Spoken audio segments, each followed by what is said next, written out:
The famous Russian Z blogger Angry Patriot Maxim Kalashnikov openly spoke about the catastrophic situation of Russia both at the front and in the economy. He considers the scenario of the collapse of the Russian Federation to be quite realistic.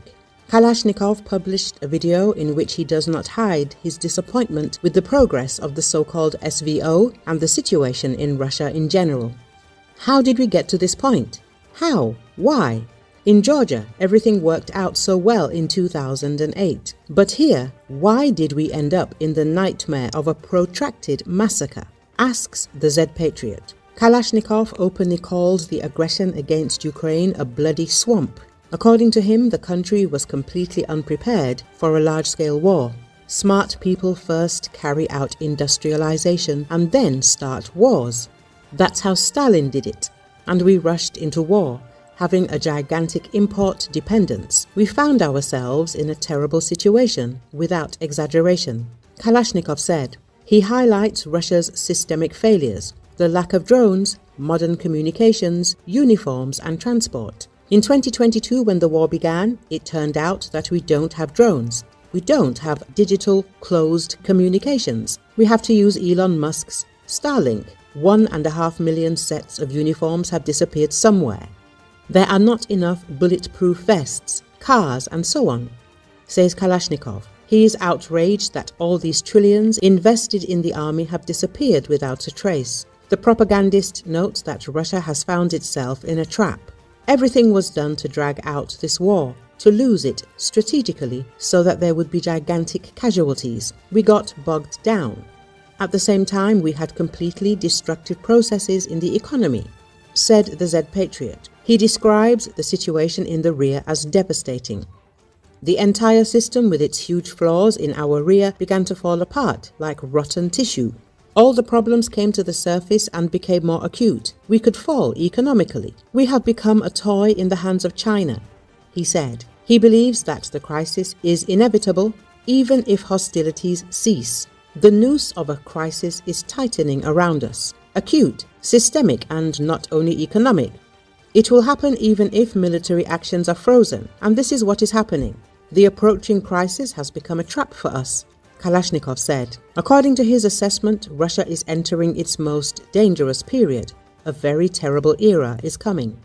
Very severe trials await us. If the Russian Federation falls apart, and we are heading towards something like that end, the Z Patriot stated, these words are a painful signal, not even for the Kremlin's critics, but for those who themselves stood at the origins of support for the war. When even the mouthpieces of propaganda begin to talk about collapse, this speaks of a growing awareness of the depth of the catastrophe within the system itself.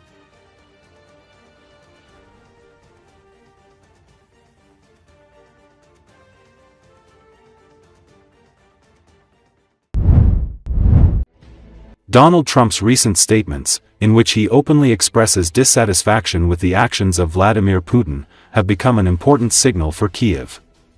As the New York Times writes, citing the opinions of Ukrainian deputies, Ukraine has managed to convey to the US president who is really disrupting the peace talks. The publication notes that the sharp increase in Russian missile strikes on Ukrainian cities forced Trump to adjust his position. In one of his recent speeches, he emphasized the need to continue supporting Ukraine. The president said the United States plans to send more weapons to Ukraine, primarily defensive ones. Verkhovna Rada deputy from the European Solidarity Party Irina Gershchenko called this statement an important signal of possible changes in Washington's policy. According to her, Trump's position was influenced by both Ukraine's European allies and Russia itself, which continued attacks on Ukrainian cities. In addition, a positive sign for Ukraine was the announcement by Senator Lindsey Graham. He announced that the U.S. Senate would finally begin to consider the long-awaited bill on introducing new tough sanctions against Russia. MP Galina Yanchenko noted that Ukraine managed to convince the Trump administration that it was Moscow, not Kyiv, that was responsible for the lack of progress in peace talks. Chairman of the Verkhovna Rada Committee on Foreign Policy Oleksandr Merezhko emphasized that Ukraine continues to interact with Trump's team, despite the fact that the American administration is paying significant attention to the Middle East and China. Now he understands that he cannot expect serious negotiations from Putin. There will be no quick ceasefire, Mereshko said. Ukrainian politicians perceive these statements by Trump and American senators positively, as confirmation that Washington is beginning to more soberly assess the real picture of the war and understand who exactly is blocking the path to a just peace. Recall, Trump decided to speed up the production of American weapons after his harsh statements about Putin. He said the Ukrainians had shown real bravery, but he also stressed that the US had given them the best weapons ever created. The American leader's statement came against the backdrop of a sharp change in his rhetoric about the Russian-Ukrainian war, as well as criticism of Vladimir Putin. He noted that Russia's war against Ukraine could have ended much faster, but not in favor of the Ukrainians, if the United States and Europe had not provided the Ukrainian army with such powerful weapons, creating an advantage for it on the battlefield.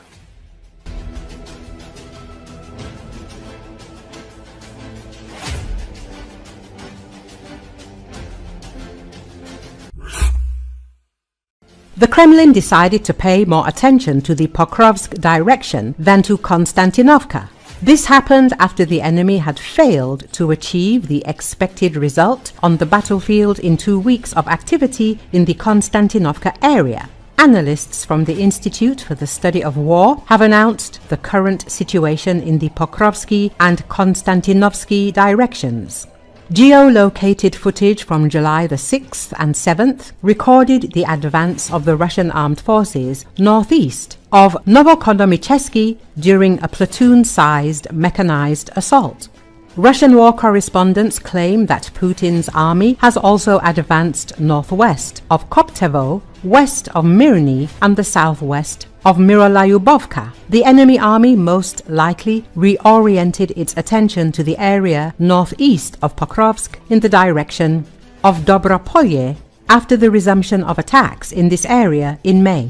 ISW recently assessed that these offensives are aimed both at enveloping Pokrovsk and at creating a salient that would allow Russian forces to attempt, in the long term, to envelop Konstantinovka and the broader Ukrainian fortification belt, a series of fortified towns that form the backbone of Ukraine's defensive positions. Putin's army has been unable to make any significant advance west of Toretsk towards Konstantinovka since June, which is why the Kremlin has shifted its priorities in favor of Pokrovsk. One of the Z channels reported that the Russian armed forces unsuccessfully tried to advance in the Novokonomichesky area. It is possible that Putin's army will now try to break through the defensive positions of the Ukrainian armed forces in the Rodinsky area in order to force the Ukrainian forces to retreat from Pokrovsk and Mirnograd under the threat of encirclement. After that, the enemy will probably again take a course for Konstantinovka. Ukrainian troops are defending Konstantinovka in the Donetsk region under difficult conditions. This town is located right in the path of Russia's summer offensive, which makes its defense a very important task, writes the New York Times. The Ukrainian military told journalists that Konstantinovka is the southern gateway to the chain of towns that form the last major defensive belt in the Donetsk region. According to them, if the Russians occupy Konstantinovka, almost all cities located further north will be within range of enemy drones, which will bring the Russian Federation closer to the complete capture of the region. The publication emphasizes that the Russians have created a 16-kilometer zone around the Ukrainian troops defending Konstantinovka, partially surrounding them from the east, south, and west. In a conversation with journalists, Ukrainian soldiers and officers said that almost every movement in this zone is monitored around the clock by Russian drones.